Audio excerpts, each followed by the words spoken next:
Star Wars Return of the Jedi was released this month, 40 years ago in theaters, on May 25th, 1983. In this video, we're going to go through 3 different clips from the movie and examine the economic lessons in each clip. Let's go to the first clip right now. Oh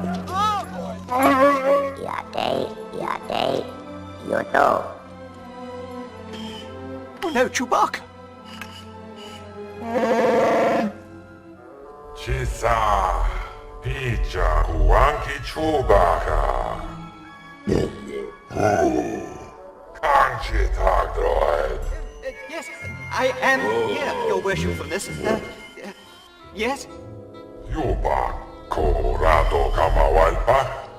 Pais Kachung, Kawawoki. The illustrious Jabba bids you welcome and will gladly pay you the reward of 25,000. Yoto. 50,000, no less.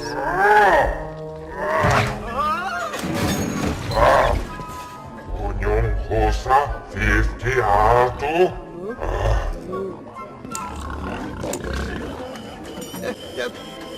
What did I say? Unang Kijo. The mighty Jabba asks why he must pay 50,000. Yoto. Because he's holding a thermal detonator.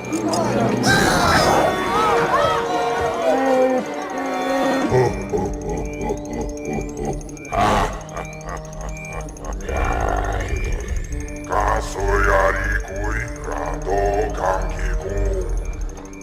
Yubang Chongaripa. Unitang 35 Datil Timanal. Jabba offers a sum of 35. And I do suggest you take it.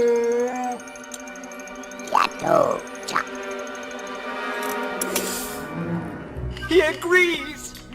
So in this first clip, Bounty Hunter, who actually, of course, played by Princess Leia, Bounty Hunter is negotiating with Jabba the Hutt over Chewbacca.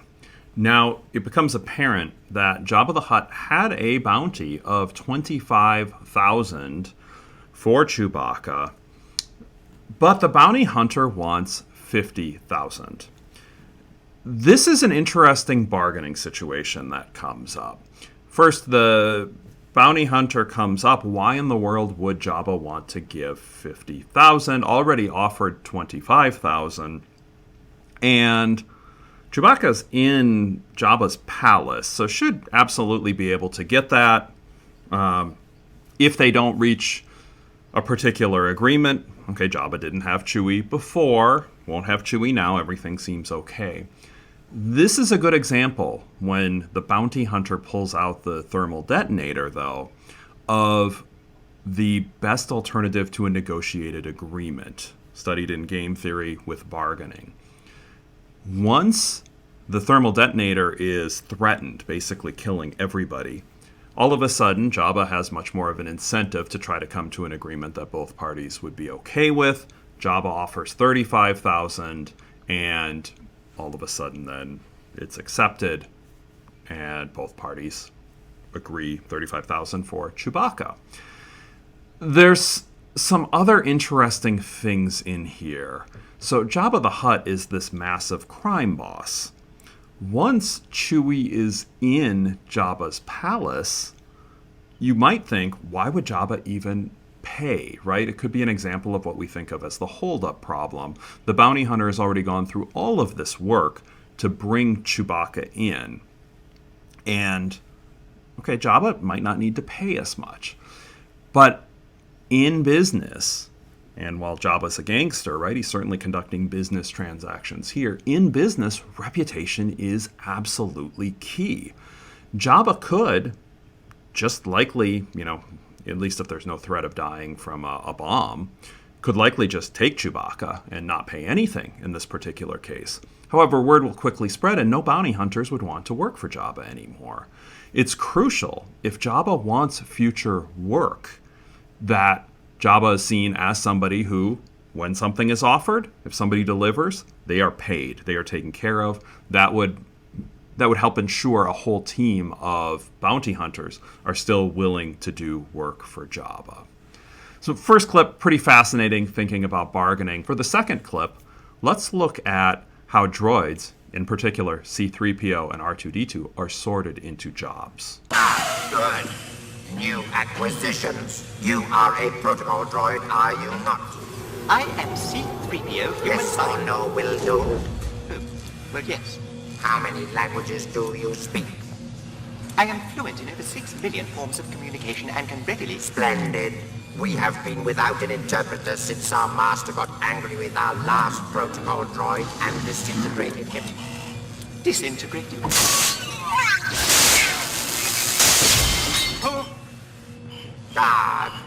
This protocol droid might be useful. Fit him with a restraining bolt and take him back up to His Excellency's main audience chamber. R2, don't leave me!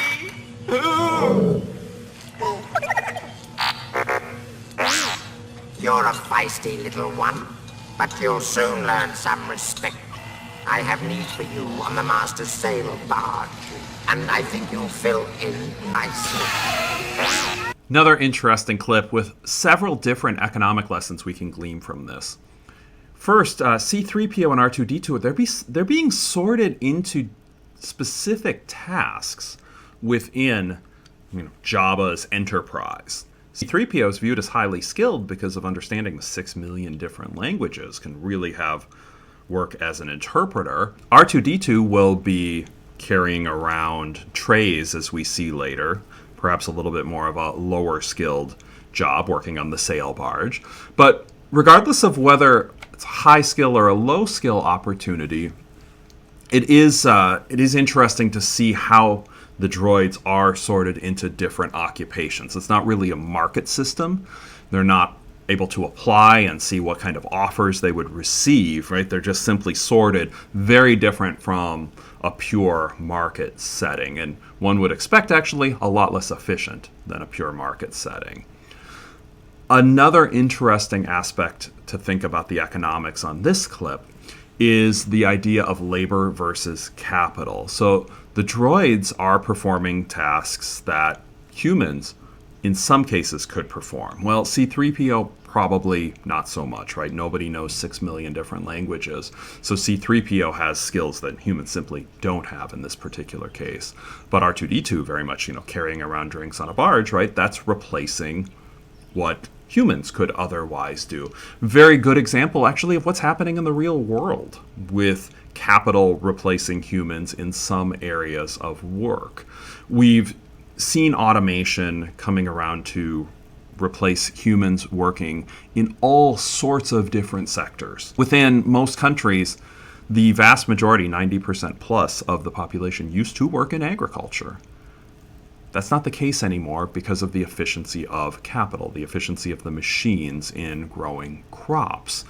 A recent example, once again to do with food, 10, 15 years ago, there were far fewer self-checkout kiosks at grocery stores. Now they're becoming much more common where individuals do not have to stop and have a worker go through and scan particular groceries. There's self-checkout, whether it's scanning it, the individual scans it themselves, or in some cases now RFID readers looking through, scanning everything in a particular cart as somebody leaves. So the labor and capital trade-off is interesting. As the price of capital becomes cheaper or the availability of capital becomes more widespread, you would expect more capital used, less labor used. Let's watch the third clip, which gives us an insight in one way to motivate workers. Lord Vader, this is an unexpected pleasure. We're honored by your presence. You may dispense with the pleasantries, Commander. I'm here to put you back on schedule. I assure you, Lord Vader, my men are working as fast as they can. Perhaps I can find new ways to motivate them. I tell you, this station will be operational as planned. The Emperor does not share your optimistic appraisal of the situation. But he asks the impossible. I need more men. Then perhaps you can tell him when he arrives. The Emperor's coming here? That is correct, Commander. And he is most displeased with your apparent lack of progress. We shall double our efforts. I hope so, Commander, for your sake. The Emperor is not as forgiving as I... So this is fascinating, right? Darth Vader visits the Death Star, the new Death Star, to see the progress, is not happy. So workers need incentives or motivation to do the work they need to do to be productive. Different workers will need different incentives, and there are different ways that a boss could choose to motivate workers, right? You could have extra monetary incentives for doing a particularly good job. You could have what economists would call tournaments within labor, where a tournament, those who do very well get promoted to a next opportunity. You could have individual-based incentives or team-based incentives. Here, this isn't really a market system, right? These individuals work for the Empire, and Darth Vader is motivating via fear. A fear that if things aren't done right, there really could be bodily harm. Doesn't say it here, but throughout the rest of the series, we know that this indeed could happen, and by saying the Emperor is coming, not very pleased, we see that this instilled a little bit of fear in the worker. So, in order to increase productivity, violence usually is not going to be as impactful as, say, positive reinforcement or constructive criticism. And we don't know why the Death Star is behind schedule. Is it everybody is working hard and this is simply the best that they could do? Is it, this is government workers, government contracts, and there's a decision to do more shirking versus more working because these people are employed and they assume there's no real monetary change in their situation or lifestyle for working harder. So all of this, just a fascinating little clip, labor economics, how workers are motivated, and gain some neat insights into economic decisions on motivation, labor economics from it. Hope you enjoyed the 3 clips and this video in general. If you did, please do me a favor, click like and subscribe to the channel. You will get notified when new videos are released. And I look forward to seeing you in the next video.